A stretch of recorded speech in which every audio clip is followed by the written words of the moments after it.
모두에게 아버지란 존재는 많은 의미를 가지고 있을 겁니다. 하지만 이 남자에게 아버지란 무거운 짐이자 벽입니다.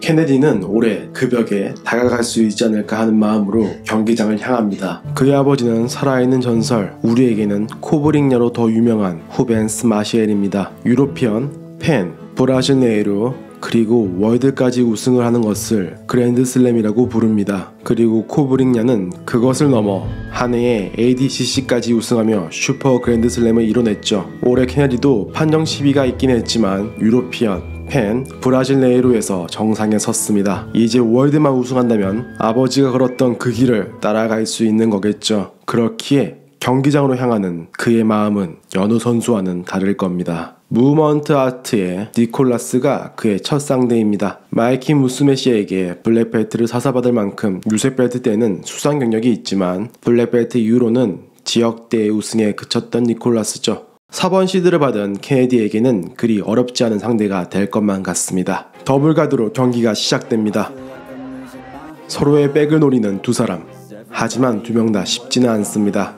케네디가 먼저 일어나는군요. 어드밴테이지를 획득합니다. 조금은 불안정한 자세에서 공방이 계속 이어집니다.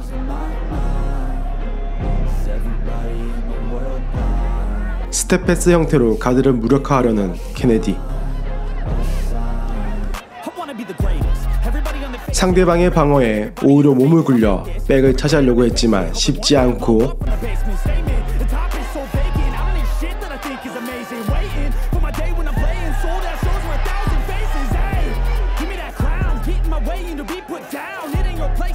오히려 싱글렉 테이크다운 포션을 잡혀버리고 맙니다. 아이러니하게도 이 자세는 케네디가 가장 좋아하는 자세죠. 차이가 있다면 공격이 아니라 수비를 해야만 하는 상태란 거죠. 하지만 많이 해봤기에 아는 걸까요? 위기에서 벗어납니다. 다시 탑 가드 공방이 이어집니다. 스크램블로 얽히다.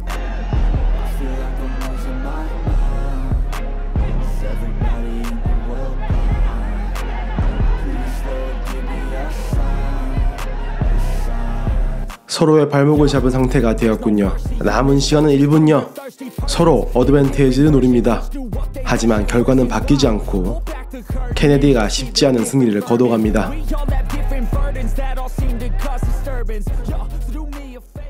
두 번째로 만날 마르코 멘데스는 16세에 브라질 네이로에서 우승할 정도로 어릴 적부터 주짓수를 수련해왔습니다. 작년 월드 노기와 펜 노기에서 3등을 차지한 만큼 블랙벨트에서도 나쁘지 않은 성적을 보여주고 있죠. 하지만 케네디도 그 분야라면 뒤처질 게 없습니다. 경기가 시작됩니다. 더블가드로 시작했지만 케네디가 일어서면서 어드밴테이지를 선점합니다.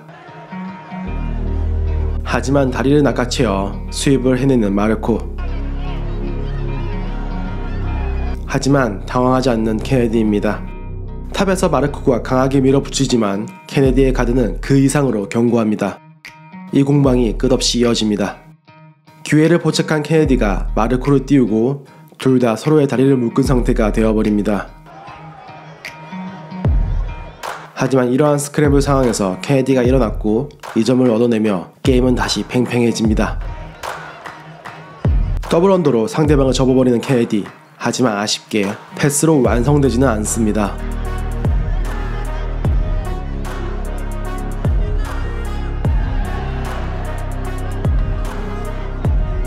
오히려 삼각을 잡아내며 멘데스가 경기를 끝낼 기회를 얻어냅니다.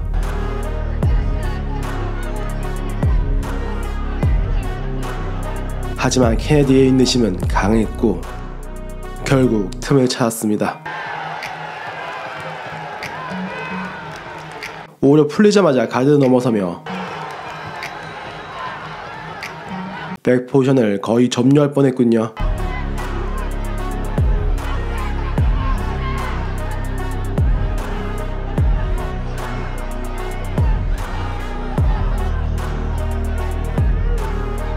다시 회복해내는 멘데스를 몰아붙이며 터틀로 간 멘데스의 뒤를 점유하는군요.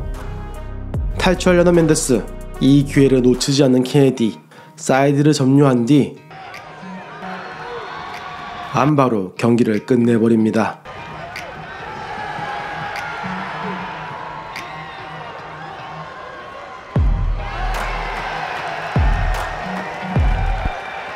이번 상대는 이전 두 사람과는 다를 것 같습니다. 블랙벨트 이후 수많은 수상 경력을 자랑하는 알렉스 소드레입니다. 특히 이번 월드에서의 움직임은 더욱 매끄러웠죠. 더블가드에서 케네디가 일어나며 경기가 시작됩니다. 소드레의 칼라 슬리브 컨트롤이 너무 강력한 탓인지 쉽사리 움직이지 못하는 케네디입니다. 패스를 시도하다 다리가 붙잡혀버렸고 결국 소드레가 일어서며 이 점을 차지해버립니다. 라쏘가드와 칼라 컨트롤을 통해 움직임을 봉쇄하는 케네디, 소드레도 쉽사리 그의 가드를 패스하지는 못합니다. 지루한 공방이 이어집니다. 케네디를 들어 스텝 패스를 시도하는 소드레.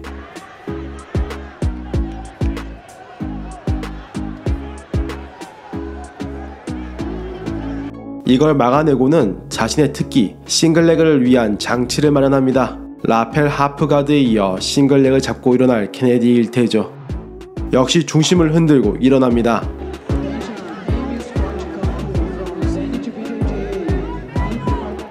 하지만 끝까지 포기하지 않는 소드레, 위기를 벗어나는군요.